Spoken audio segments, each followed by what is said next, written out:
Thomas Shelby has a reputation to uphold.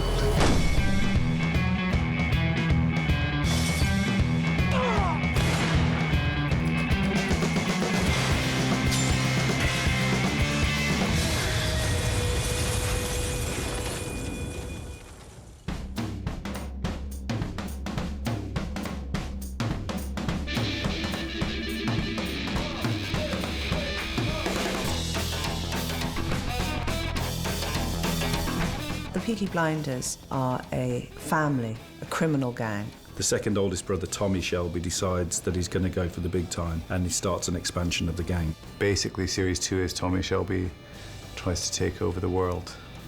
The pressure's much larger on him, the weight of the world, and he's even more on his own and treading his own path. And at the same time as wanting to expand the illegal empire, his ultimate ambition is to establish a legal business.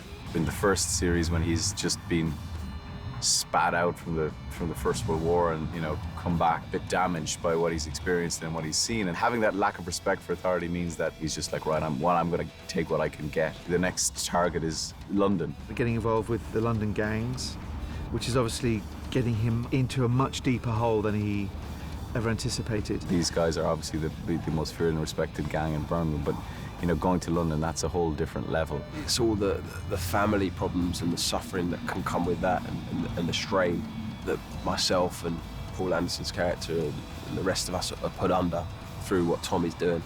Anyone like Tommy who is so good at what he does attracts the attention of powerful people who he has to use all of his skills and his wits to survive. I think Stephen's writing in the first series was great, but I think in the second series is superb. He's weaved this web involving so many different characters. We've tried to create a bigger world. It's a much bigger palette.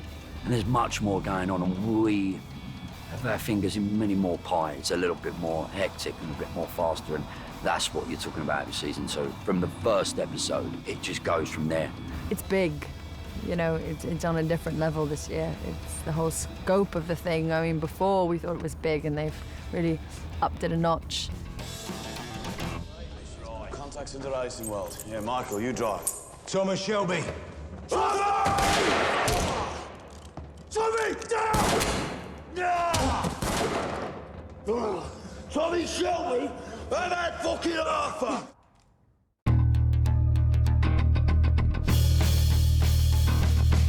Cillian is the key to all of this, honestly. We want Tommy to do well. I think the audience want him to survive, but he acts it so incredibly well. You know, you genuinely have a huge emotion for him as a character. Sometimes I'm looking into his eyeballs going, oh God, you could play it all big and out there, but making him quite internal, it's just as intimidating as someone growling at you. His business is his love, and that's the one thing that he feels he can have control over. Sometimes it's shocking to see him transform into Tommy Shelby. It's a testament to a great actor. He just is the perfect guy for Tommy Shelby. He's an extraordinary talent, and he's a terrifically decent human being. He's a leader, and he's a lovely man, and he's wildly, wildly talented.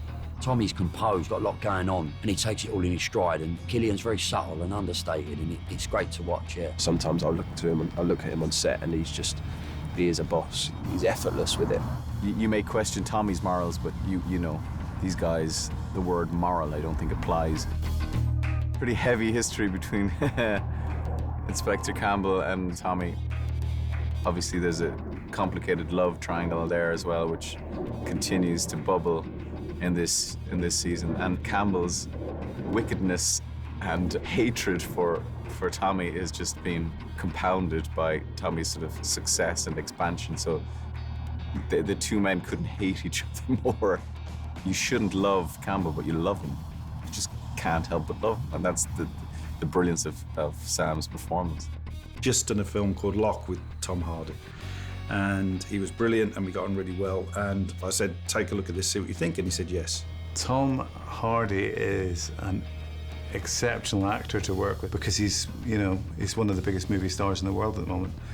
And he's everything that you would hope that he might be on set, what he brings to scenes. He's unpredictable, charismatic, aggressive. He comes against Sabini, the Sabini gang, and the Solomon gang. They're quite formidable. His biggest threat, interestingly, is Campbell. Chester Campbell's mission is to clean up the police, clean up the gangs. He's capable of great violence. He can be brutal and beastly. But on the other hand, he believes he's on the side of the angels. Campbell is really the one who represents the opposite to Tommy. But, you know, as an opposite, you're also a reflection, I think, and so the two of them do have a great deal in common. It's great. I mean, it's kind of like every scene is like, you know, a ding-ding around to Tommy or ding-ding around to Campbell, and it's a constant game of one-upmanship the whole time between the two of them, and they almost seem to enjoy watching the other squirm. Yeah, it's great to play those scenes. And it's been very interesting and rewarding working with Cillian Murphy. I think he's an outstanding actor and a very nice bloke. And we've had a lot of fun.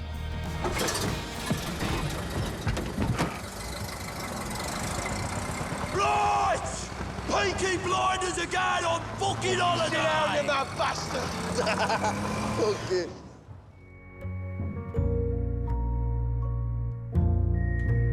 There is something about family aspect that is so crucial. This season, there are sociopathic elements in the family, it's got to be said. Based on the reality of a lot of people who have faced war is that they cease to care so much about the physical consequences to themselves because they've seen people being blown to pieces. So all of the normal rules no longer apply. And I think that Tommy Shelby has a heightened sense of protecting the family and a reduced sense of protecting himself.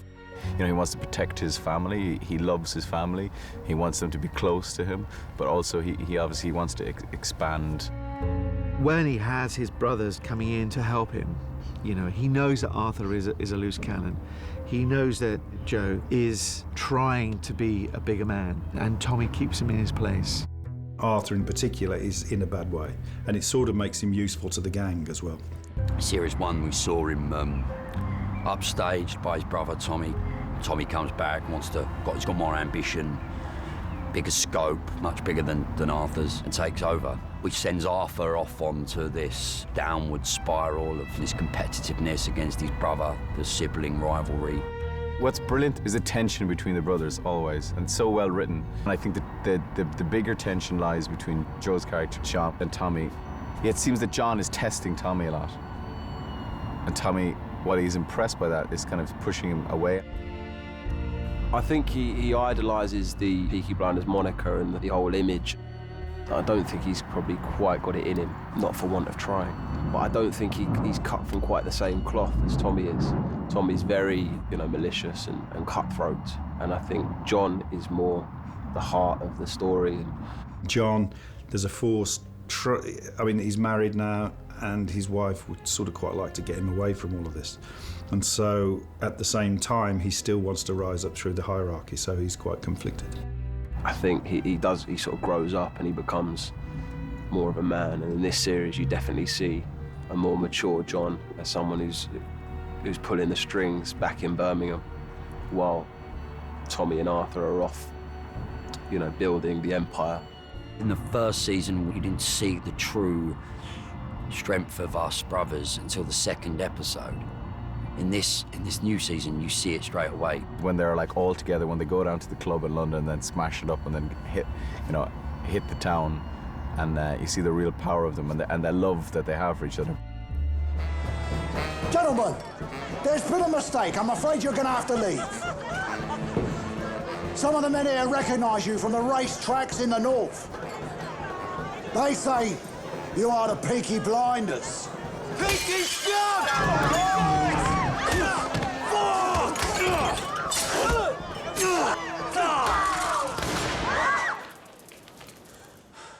Get out.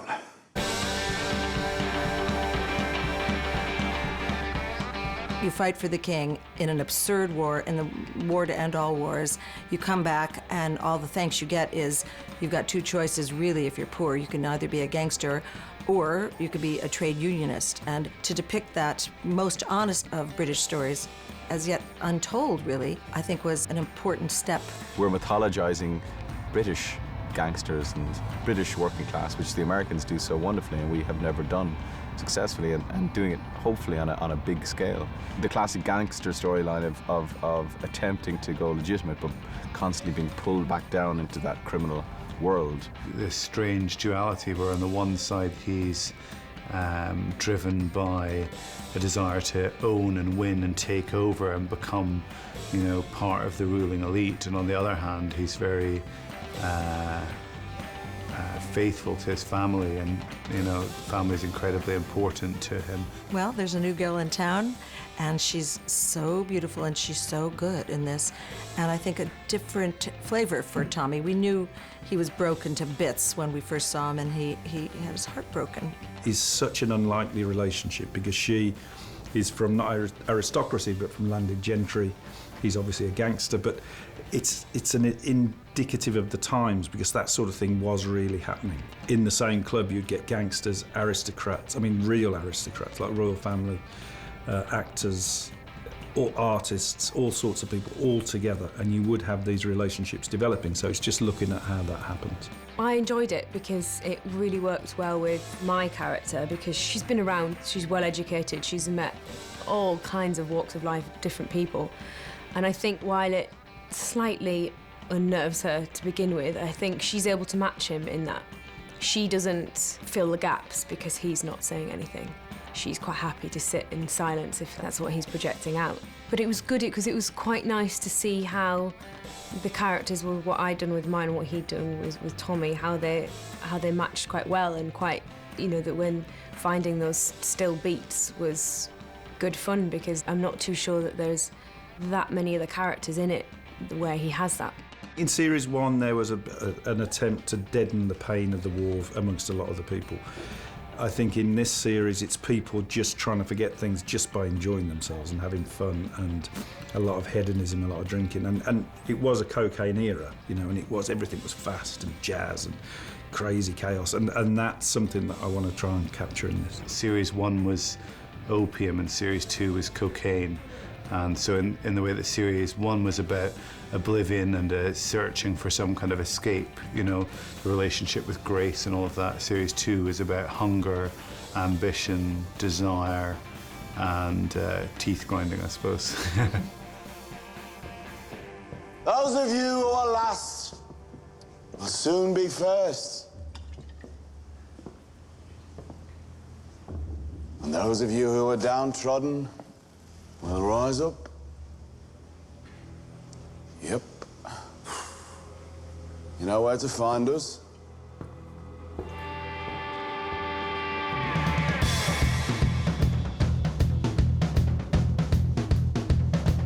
Yeah, well, there's strong female characters in it. Aunt Polly, our sister, Esme. Women have a great voice. What's brilliantly unconventional about this show is that you have this matriarchal figure, which is Polly, played wonderfully by Helen McCrory, but she's not their mother, she's their aunt, and she would be the one, if Tommy did die, that would take over, for sure. And I think she's the sort of the one who knows Tommy the most and understands what's going on in his head, is able to read him best. And her storyline in this season is just amazing, and she's phenomenal in it. It shows her struggling with that sort of the gangster matriarch and this being a mother. She defends her family throughout the series, really, whether it's Grace, who was double-crossing Tommy, whether it was Arthur's own demons, and she's the sort of female breath, really, through the piece. I don't feel, for instance, Polly is necessarily an inherent violent woman, but she will have turned to violence in order to defend herself. Equally with Tommy, we know the First World War's brutalised him, but he's he's a very intelligent man. And together, I mean, Tommy is really the person she's closest to. They manage the sons, and just like in any family, there are the problem children, there are the ones that are succeeding, there are the people that they looked after as well when they come back. Polly, such a strong character, and And also, I feel like my character's really developed and is a strong woman. All of them, I think that's really exciting and rare. Gypsy women, they're born to breed and to look after their family. And for Esme to then join the Shelby family, there's a change in her for season 2, which I felt like contradicted those traditions and that idea. She tries to really push herself into the business. And she's slightly torn because I think the idea of the business spreading, even though they're perfectly successful where they are and you know, and taking over London, I think she genuinely is scared about that. Shelby Company Limited is now very successful. But London, I have kin in Shepherd's Bush and Portobello. It's more like wars between armies down there. I do think that she's inspired by Polly, and Polly runs the roost, you know, she rules the roost. She knows exactly what she's doing, and most of the time she's probably the only person that's actually making any sense. There's like a big surge now of, not only in film but TV as well, of like really strong female characters. But I think that's exciting for everybody. I don't even think it's necessarily just women that enjoy that. It's written really truthfully. I don't think it's like, well, let's put a strong woman in there so women enjoy it. And I think we have one strong woman draws lots of other strong women. So I think that's why there's so many good female characters in there. I mean, Polly really is a fixture. She needs to be there to hold up a mirror to Tommy and say, this is who you are. She's so scary at some point and so vulnerable. At other times, she can do it with a look, you know. The female characters are, I hope, strong and central, and they're certainly not just the other half of a relationship. They are main players within the whole thing. I'm sorry.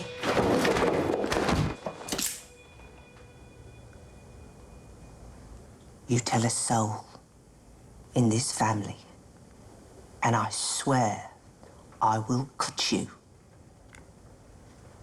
I don't need a knife to stop me telling secrets given in confidence. It is a matter of honor.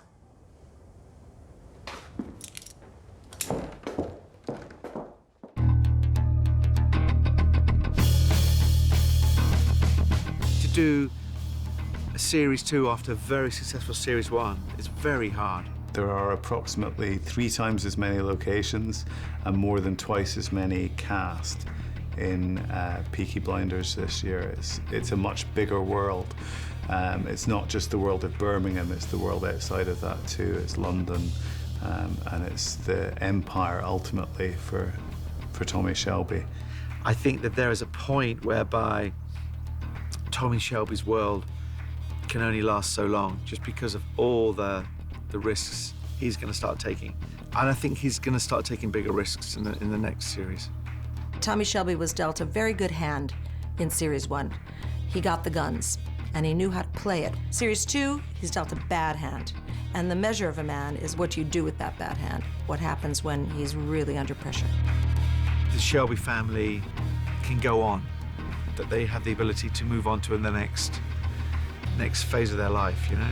Peaky Blinders is spearheading something that's different, that's bold and original and daring, and I'm very excited to be part of that. You know, you can't help but get sucked into this world. I've never been part of something like that where you don't know what's going to happen. And I can sit here now and speculate, but I don't know. I'll see what Stephen wants to, where he wants to take it. I'll just wait in excitement to see what happens to him. What will become of Arthur? Do you think he'll meet his end? And whatever it'll be great. This could just go on and on and on, which I hope it does, because it's so good. Even if I'm not in it, I just want to watch it. You know, once you start off on a high standard, you can only take it further. And then you see the start of what might be coming, where we try and break America. He doesn't want to be in trouble. He just wants to get on with his life.